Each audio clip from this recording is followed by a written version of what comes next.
Olá, meus amores, tudo bom? Bem, em nossa aula de ciências de hoje, vamos falar sobre higiene e saúde. Esses dois itens andam de mãos dadas. Por quê? O nosso corpo, ele precisa de cuidados para termos saúde. E os cuidados com a higiene é um meio de preservação da saúde. As práticas com a higiene, os cuidados com a higiene, também permitem a prevenção de verminoses, tipo ascarídese lombrigoides, mais conhecida como lombriga, a esquistossomose, a ancilostomose, a tênia e tem muitos outros vermes. E o que são vermes, tia Rosana? Vermes são doenças causadas por diferentes tipos de vermes, que são parasitas, que se alojam no nosso organismo, no organismo das pessoas. Geralmente, as verminoses se alojam nos intestinos, mas podem também se alojar em outros órgãos do corpo, como o fígado, os pulmões e até mesmo no cérebro. E como é transmitido? Como é transmitida a verminose? Esses parasitas que ficam no corpo humano, alojados no corpo humano. Então, essas verminoses elas são transmitidas? Ela pode ser transmitida de várias maneiras, de vários tipos de maneiras, mas a mais comum é por ingestão de alimentos contaminados, como água contaminada com larvas ou ovos dos vermes. Então, alguns vermes podem penetrar também na pele e acabam infectando a pessoa. Então, quais são os sintomas que a pessoa tem depois de infectada pelas verminoses? Os sintomas mais comuns são a dor abdominal, diarreia, tem casos de cansaço, vômitos, a falta de apetite, anemia, problemas respiratórios e outros problemas também. Então, ter uma higiene pessoal correta faz a diferença na saúde e qualidade de vida. Hábitos simples como tomar banho, lavar as mãos, escovar os dentes estão entre as principais atitudes preventivas para o bem-estar.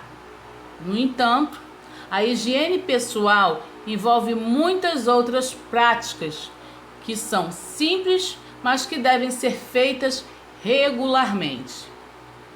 É muito importante para a saúde pessoal manter a higiene dia após dia, pois assim o corpo consegue evitar uma série de males prejudiciais à saúde.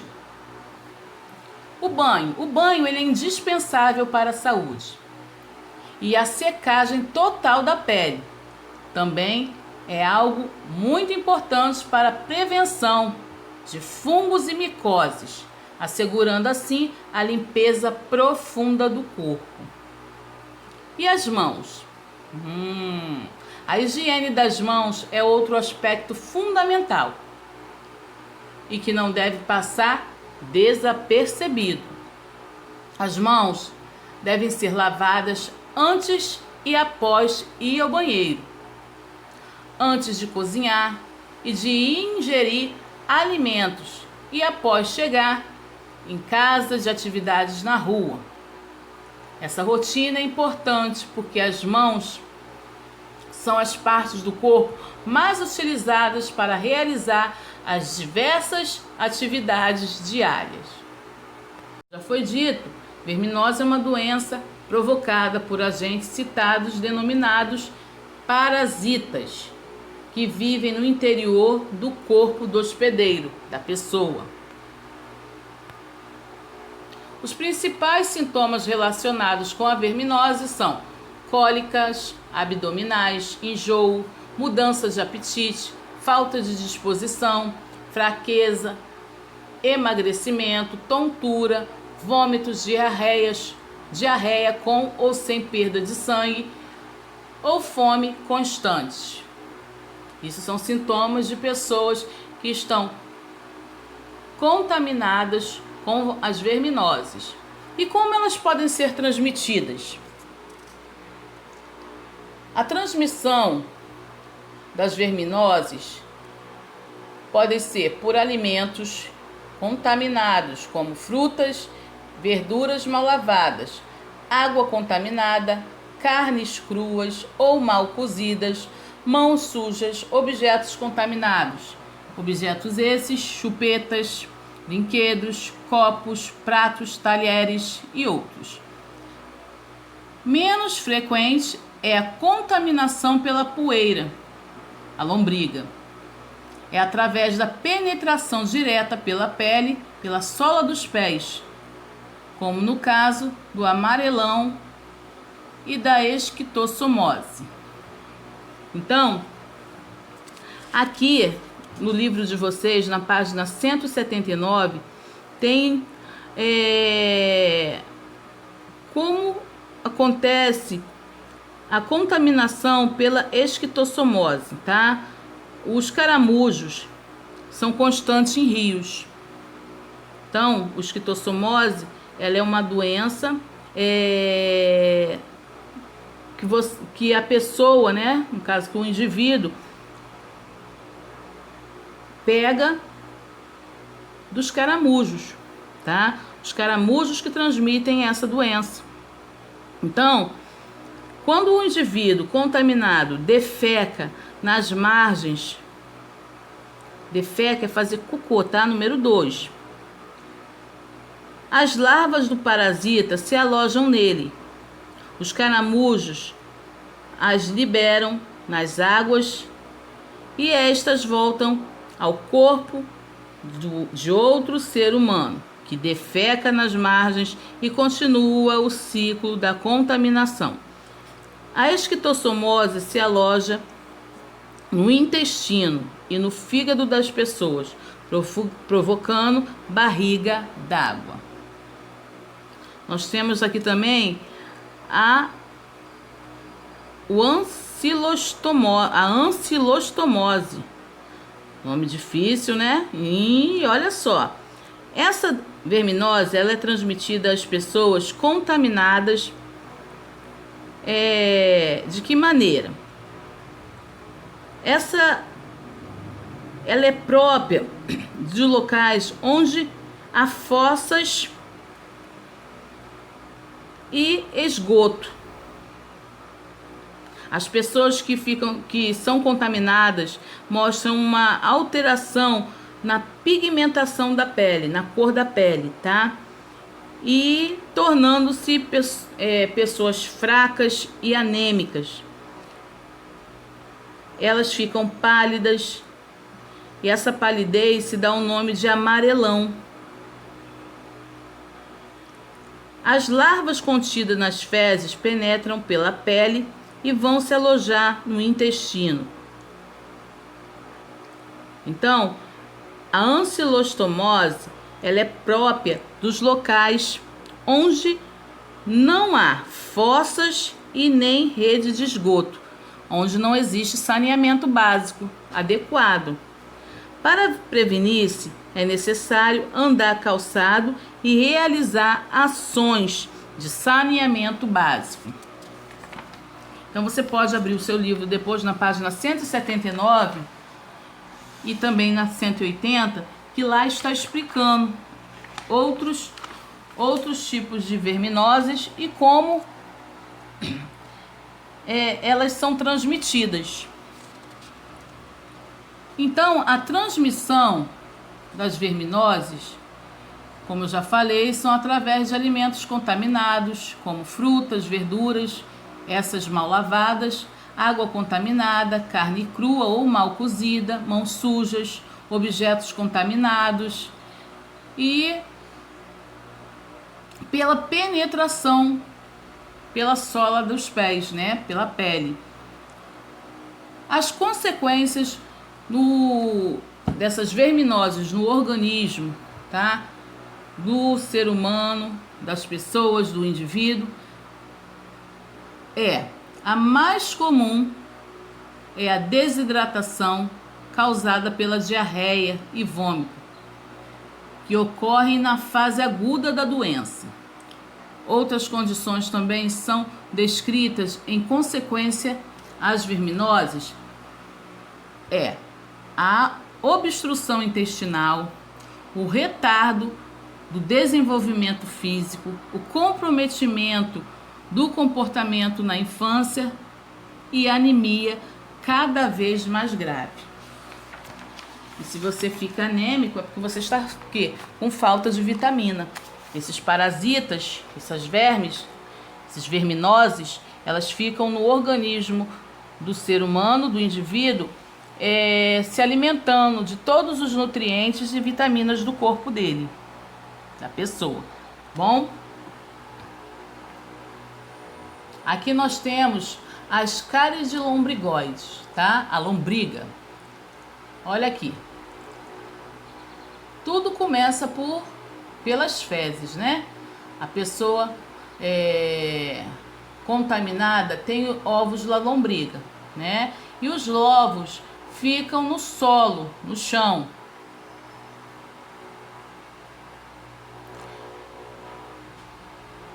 Então, quando a pessoa vai defecar, ela joga no solo, na terra, os ovos da lombriga. As hortaliças, os frutos podem ser contaminados por esses ovos, porque elas têm um contato direto com o solo, você retira direto do solo. E elas são comidas o quê? Elas são consumidas cru, por isso tem que ser bem lavadas. Então, ao ingerir o alimento mal lavado ou mal cozido, a pessoa pode se contaminar. Aqui nós temos uma imagem de outra contaminação por verminose, tá? Que é a tênia, tá? A tênia, ela é uma doença, tá? Uma verminose, ou melhor, não é uma doença, né? É uma verme que ela é encontrada nas carnes de porco. Então, a tênia é contraída pelo consumo de carne de boi ou de porco mal cozida. Mas geralmente a carne de porco ela é mais propícia para isso, tá? Mas a de boi também, se ela estiver mal cozida ou mal passada. Olha o perigo aí de comer comida mal passada, crua, tá? Esses animais alimentam-se de vegetais contaminados pelas fezes do ser humano e as larvas se alojam na sua carne. Então, o porco, quando ele vai fazer a refeição dele, ou o boi, a vaca, seja qual for o animal, ele, ao fazer a alimentação, ele fica o quê? Aquela verminose se aloja no corpo dele. Então, ele está o quê? Na carne dele, né? Na carne que você vai comer. Não é a carne do animal? Então, se ela estiver mal cozida ou mal assada, essa verminose vai se hospedar no corpo de quem consumir essa carne. A tênia, ela também é chamada de solitária, devido ao fato de, na maioria dos casos, apenas um verme instala-se no intestino do hospedeiro da pessoa. Só que é só uma verme, é só um verme, né? Que se instala ali. Só que a tênia, ela se parte. Então, ela é uma verminose, né? Um verme muito difícil de se combater, tá? Então, aqui você vê o ciclo, da contaminação. Aqui a tia já explicou, né? A ancilostomíase ou amarelão, tá? A forma de contaminação aqui é pela pele, tá? A pessoa que gosta de andar aí descalço. Então, higiene é tudo. Higiene é saúde. E nós também temos as vacinas para evitar doenças provocadas por vírus e também por bactérias. Existem as vacinas. Então, a vacina, elas são essenciais para prevenir e controlar muitas doenças infecciosas. Elas protegem a saúde não só da pessoa, mas também das pessoas que a rodeiam. Uma vez presente no corpo, as vacinas levam o sistema imunológico a reagir como se estivesse sendo ameaçado por doenças. E elas criam o quê? Anticorpos, defesas. Muito tempo atrás, antigamente, né, no caso, não existia vacina. Então, a única forma que as pessoas tinham para que elas ficassem protegidas contra os vírus e as bactérias causadas pelas doenças era o quê? Elas ficarem doentes, elas terem o quê? A doença, porque aí elas ficariam imunes. Então, se uma pessoa contraísse um sarampo, por exemplo, e ela se curasse, nunca mais ela teria a doença. Por quê? Ela ganharia a imunidade natural. O próprio organismo criaria anticorpos, uma defesa contra aquela doença. Vacinas. Prevenir a doença é melhor do que tratá-las. E a vacinação é uma das medidas mais importantes e eficazes de prevenção. A vacina estimula o sistema imunológico a produzir anticorpos que destroem os micro-organismos invasores, que são as bactérias ou os vírus, tornando a pessoa assim imunizada. Cada faixa etária tem sua vacina específica e todas as vacinas, com exceção da influenza, ficam disponíveis fora do período de campanhas. Quanto mais pessoas são imunizadas, mais comunidades são protegidas contra doenças e menor é a chance de contaminar outras pessoas. Conforme o calendário nacional de vacinação, as vacinas estão disponíveis para crianças, adolescentes, adultos, idosos e gestantes. Surto, pandemia, epidemia e endemia. Vamos ver qual é a diferença de uma para a outra. A pandemia. Ultimamente a gente tem ouvido falar muito de pandemia, né? Então, o que é uma pandemia? É o estágio mais grave de uma escala de incidência e pode ser decretada em casos onde uma patologia se espalha dentro de quadros epidêmicos por diversos países e continentes. É no caso o que está acontecendo aí com a Covid-19, né? A Covid-19, ela apareceu lá no Japão e já está espalhada pelo mundo todo, mudando a vida e a rotina de todas as pessoas. E, infelizmente, já causou muitas mortes pelo mundo afora. Epidemias são marcadas pelo crescimento de uma doença acima do esperado, espalhando-se rapidamente por diversas regiões. E elas podem ser divididas em... Então, a epidemia, ela se espalha, mas dentro de um município, de um estado ou até mesmo dentro de uma nação. Então, os municípios, quando ela atinge vários bairros. Quando a epidemia está no estado, ela afeta muitas cidades. E no caso nacional, a epidemia acontece o quê?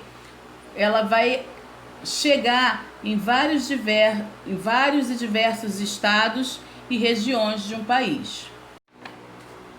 E a endemia? Diferentemente das outras classificações, a endemia não considera o número de ocorrências de uma doença, mas sim a frequência com que a doença, aparece em determinada região sem ser disseminada por outras comunidades, como, por exemplo, os casos de febre amarela, comuns na região amazônica.